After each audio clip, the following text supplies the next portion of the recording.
A fair trade written by DracheGraethe. Thrun was crashing. He knew it, as did the other ships in the small hodgepodge fleet. Their stable orbit had decayed, and now they were careening closer and closer to the atmosphere with each orbit. He made another desperate, pointless call over the ordcom, pleading with the others for any potential aid. "There's 53 hatchlings on board. We need an evacuation, a push back to safe orbit, anything." There was no reply. Of course not. There were no more evacuation units, no robotic repair drones or emergency response droids ready for dispatch. The planet had fallen, and with it their robotic support system. The other ships could try to help, but they'd risk entering the atmosphere and burning up as well. This was the end of their people. Some would survive in far-off planets, living on derelict nomadic space platforms far from the planet that had given them life. But their culture would end here. The Chelic people, aeons of culture and advancement in society, would die above the now lifeless planet. The atmosphere below was alive with fire, waves of combustible chemicals being activated in mass, not to just destroy the Chelic themselves, but to destroy all life on the planet, to scour its surface of the sickness of lower life forms. Thrun couldn't watch. He closed his view screen, letting the front of his ship return to its normal opacity. The ordcom crackled. Thrun reached for the communicator, but froze as a strange noise came through. It was harsh and loud, speaking at a tone and frequency that made Thrun's wince. It took a moment longer than usual for the ship's automatic translation to filter through, translating the strange words into Chelic. "Give us your exact location. Orbital path, ship identification, anything." The words were garbled despite Ordcom's best efforts to clean the sound. Thrun snapped a grasper down on the Ordcom controller, not caring who might be listening. He opened the frequency to project to all listening ships nearby, broadcasting unencrypted. "This is Chelic vessel 4114227, and broadcasting my coordinates and orbital path. Our homeward has fallen. We made it into orbit, but we lost control when they hacked our robot support network." There was no sound for a moment, then, "Confirmed. Terra 2681 responding. We're coming, Slimmy." Slimmy? Thrun tapped the Ordcom uncertainly. Was that some sort of translation error? He watched, disbelieving, as a small mining vessel pinged onto his radar. Terra 2681 was tiny. It was some sort of deep space mining rig. It wouldn't have a chance of getting a ship this large out of fading orbit. Thrun winced as he heard the groan of the ship entering the upper atmosphere, slowing and heating as his orbit decayed further.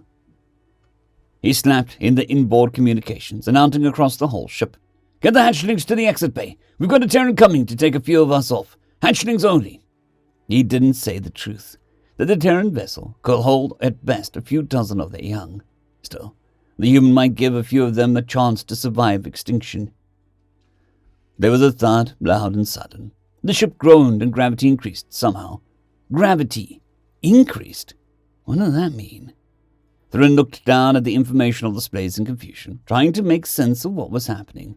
He grabbed the Ordcom, warning the Terrans, "Be quick! The ship is heating up fast and the grav reducers are fading." A strange garbled voice groaned back in reply, translated moments later from incomprehensible Terran tongue. "Not the grav reducers. We need you to turn off orbit lock," Thrun complied, though confused. Were the Terrans afraid of being dragged down with the Chelic? Then the voice spoke again, the loud noises painfully shrill in Thrun's pained earful. "Hold on, Slimmy. This might get bumpy." The ship began to vibrate. Tethers descended from the ceiling automatically and wrapped around Thrun's chest, holding him steady and allowing him to keep using the controls. He hoped the hatchlings were safe. The ship was groaning from the strain as it plunged lower and lower into the atmosphere, which was itself now alive with roiling fire. A warning beacon alerted him that the bottom of the vessel was being damaged. There was a loud clang and the roar of alloys being stressed beyond their breaking point. Thrun was not a religious being. But he closed his eyes and whispered a quiet prayer to the Brood Queen, Hatcher of all. An alert suddenly stopped. The pinging, warning noise ceased. Thrun cracked open a pair of eyes and squinted nervously at the screen, unsure. Had something failed? Was the warning system broken? It didn't make sense. The screen showed the impossible. He was Rising, yes. The altimeter showed that he was further from the planet's boiling surface below and rising. He jerked in his tethers, confused for a moment before he understood. The Terrans were trying to boost him back into orbit. He grabbed the old-com and spoke quickly. Words hurried. No, connect to the docking bay and take the hatchlings. Readings show your ship won't be able to get us back into stable orbit. Warnings were already blaring. The tiny mining ship was not capable of lifting the larger ship, not without melting itself to snag. The old-com clicked on and Thrun waited for the translation. It came a moment later. Chelik, 4114-227 acknowledged. Thrun waited for the mining ship to disengage. It had affixed itself to the bottom of the Chelik vessel, clamping directly onto orbital landers with its multiple arm mining apparatus. Nothing changed. Thrun shouted. They said disengage. Get to the docking bay. There are hatchlings aboard. The last free Chelik born and Chalia. Please, do you understand? The old-com clicked. Understood, Slemmy. The ship began shaking harder. Warning alerts flashed on every screen as the gravity increased. What were the damned Terrans doing? Simply speeding up wasn't enough. At best, it might launch them without steering or guidance into empty space, or they might end up careening straight into their home star. The ship shook harder. One of the trail stabilizers tore off, wrenched wave by the increasing forces. The Terrans were speeding faster and faster, pushing the ship back into the upper atmosphere.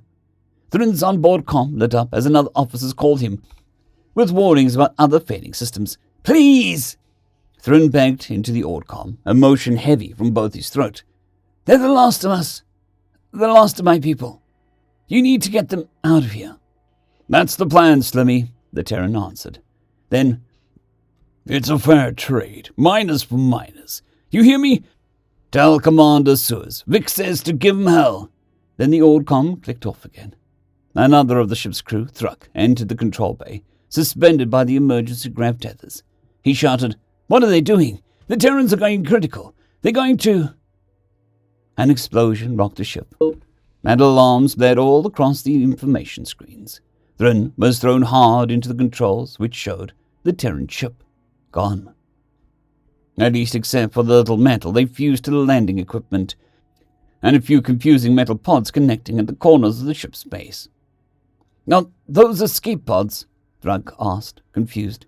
He stared at the screen next to Thrun, bewildered. The Terrans had fused their escape pods to the Chelik ship, and it looked like they jettisoned their superheated core just before exploding.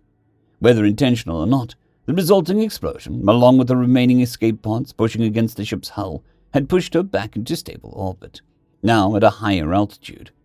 Thrun's graspers flew across the screen to understand what had just happened. They drifted for ages through the upper atmosphere. The planet below was dying, if not dead already. A handful of smaller ships fell out of orbit, their voices screaming through the odd-comm until Thrun had to mute the sounds, unable to listen. Then the alarms stopped, all of them at once. Thrun could understand what had happened. The shipboard guidance system relaunched, artificial intelligence returning to sudden wakefulness and taking over guidance from Thrun and Thruck. That shouldn't be possible. The attack on Chal had disabled all of their advanced guidance and navigation systems. They'd been left dead in space, weakened for planetary onslaught by the Viscari. How had the navigation system... The old comm kicked back to life. Thrun saw a new notification, an incoming communication, but not from one of their own ships. He unmuted immediately and heard, Chelik 4114-227, this is Terran vessel number 3, do you read me? Thrun scrambled to respond, staring at Thruck in shared disbelief. Terran 3, do we hear that correctly? The answer became clear as Thrun thought to return opacity to the front viewer, making the front of the ship suddenly transparent. He stared out at the Terran colonizer, one of the Titanic planet settler ships. What was it doing here? They were on non-combatants intended for settlements and terraforming.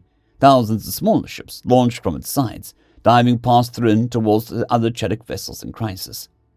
The old-comm clicked. Terran 3, that's affirmative. Coming for you now. Thrun could only stare, confused, as the Terran colonizer scrambled thousands and thousands of smaller vessels. The Terrans are not involved in the conflict. They shouldn't be getting involved. He had enough time to stare at Thruck in confusion before the video screen flared to life in front of him. A Terran figure stood in blue, white, and green uniform at attention, the uniform of the official Terran Alliance. He saluted through the view screen. Thrun stared at the view screen, confused. He was not a diplomat. He'd been hatched as a pilot and navigator. He wasn't equipped to deal with Terrans. Still, he tried to sound friendly as he did his best copy of Terran's strange gesture. Some kind of salute. The Terran bared his fangs in reply, and it was only the translation software's gentle warning that this was friendly, welcoming, that kept Thrun from recoiling in shock. "Well, Slimmy, looks like you got yourselves in a real mess," the human greeted. "I'm Commander Source. We got a distress beacon from a human mining unit this way. You know anything about that?" Thrun froze. He knew the wreckage of the Terran ship was fused to his hull. He might be getting them all into terrible trouble. But he waved his lower tentacles and translated to nod agreement on the translator screen. Thrun spoke nervously into the AUDCOM. "Yes, Commander, they had a message for me to pass on. They said, Thrun looked down at the view screen in his grasper, reading the exact translation out carefully. They said that it was fair trade, miners for miners, and to tell Commander Suz, I said give him hell." Thrun's mouth stalk twisted with nervous emotion. I'm sorry, Commander, but they were lost. The other Terrans overestimated the capacity of their ship and—" "They didn't overestimate shit, Slimmy," the commander snapped, baring his teeth once more. He turned to the other Terrans behind him, a strange twinkling light showing in his eyes. "They made a trade. One ship for one ship." Thrun didn't understand. The words translated, but not the meaning, somehow. It was common with Terrans. I'm sorry, Commander Suz, but I do not understand," Thrun began. Commander Suz frowned. His body language translated helpfully at the bottom of the screen. "Right, you're a Chell." He considered his words carefully, then spoke again more slowly. His oddly colored eyes narrowed. "We weren't involved before. Now, the Vixkari killed my boys." Thrun stared at the screen, baffled. No, this ship was unable to sustain the thrust." The Commander Suz had a strange barking sound. The trans labeled it laugh, ironic, angry, threatening. He leaned closer to the view screen and spoke in a low, rumbling voice. "Just tell me who did this, Slimmy. I need my pound of flesh." Thrun balked at the translation of the idiom, nervous. The Volskari, Commander." Suz nodded, turning away from the view screen. "Good. I hate sitting on the sidelines." End of story. I'd greatly like to thank our Tier 5 channel members, Caspar Arnholtz, John Creighton, Manatharia, 050, Dragzoon WRE, and Elijah Silvercross. Thank you very much.